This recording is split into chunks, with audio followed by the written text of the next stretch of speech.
Hi, welcome to AFTV. I've got Julian with me. 3-0 win here at the Vitality Stadium. What a day, under the sun, 3 goals.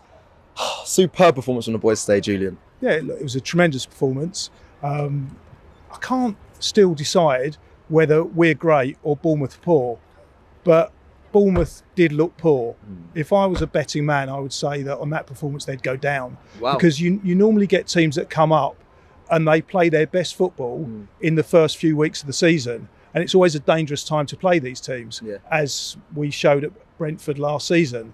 That was a rather unspecial occasion. Today was far more special. If that's as good as they're going to get, they're on their way down. So were you singing down with United when they were singing that as well? I was singing the United bit. I mean, I hope they don't go down. I've really enjoyed the day. I'd love to come here, and I'd forsake going to United each year.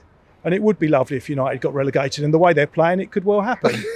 This is the perfect day for a fan. 3 goals, none conceded. Really good from the boys. Now, there's something I picked up. I don't know if you saw, but Gabriel Jesus picked up the armband. We saw Xhaka pick up the armband. Any thoughts on that? Gabriel Jesus having the armband so early on in his Arsenal campaign? Yeah, but it was only for a few minutes. And how much does that matter? That when the players go, one captain goes off, then they give it to the next person. Is there that much thought put into that kind of decision? Is it a big decision? Who gets an armband? Because what you've got on that pitch at the moment is 11 players that know what they're doing.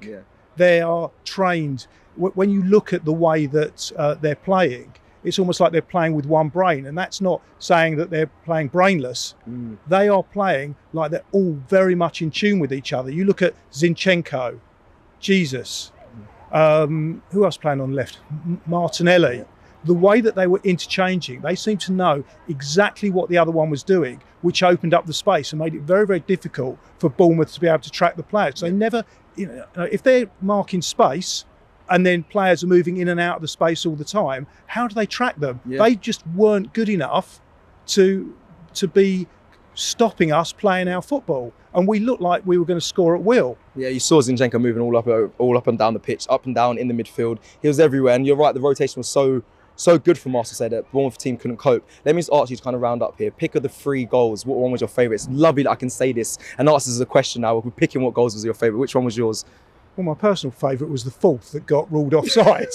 That one didn't count. I mean, it didn't count, but look at the finish. The way that he did it, he knew quite often when players go through, and I've seen it at Arsenal, they take a shot, they want to get it on target, but they don't seem to have the belief. When he got in front of the goal, you knew it was going to be a goal until the linesman of that VAR, horrible, nasty VAR, took it off him. But from the ones that count, the Saliba goal. Yeah, unbelievable. Really he's a centre half. He seems to have everything going for him. He's tall, he's athletic, he's strategically astute, and he can score fabulous goals. Now, he's great.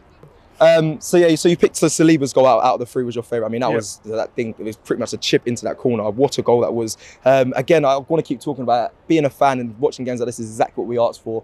Under the sun, stadium, nice and close to the players. What an away day this was. Yeah, intimate you called it, wasn't it? Yeah, intimate. It's an intimate ground. And tight. Yes, it felt tight. You're very close to the person next to you. But I like that. It's like the old school days, very close to the players. Yeah, and in some context, tight is a compliment. However, tight here is a word to interchange with small. And there is an issue with this stadium in the fact it is too small. Now, I am very fortunate, and you're very fortunate, to have had the privilege to come here. But this stadium is not big enough for the Premiership. That's a simple fact. Arsenal fans we could have probably sold out this stadium quite easily just with Arsenal fans. Now, I'm not saying that every seat should have been filled with Arsenal fans. But what I do believe is that there should be a minimum requirement for stadiums in the Premiership for a certain size. Now, I get the fact that Bournemouth don't have the money to expand. And until they do, and they don't know whether, the way it's looking at the moment, they could well go down. So is it worth them expanding? Probably not. However, if they don't expand, my simple solution would be give the away teams 25% of the gate like they do in the FA Cup, because you've got a situation where we both know fans that go home and away every game and could not go to this game. And I just don't think that's fair. Maybe you should lend them some money, Julian, so they can expand. I mean, they might be able to do that. Yeah, and the interest rate would be really good. What an away day, what a game. Thank you, Julian. It was a pleasure.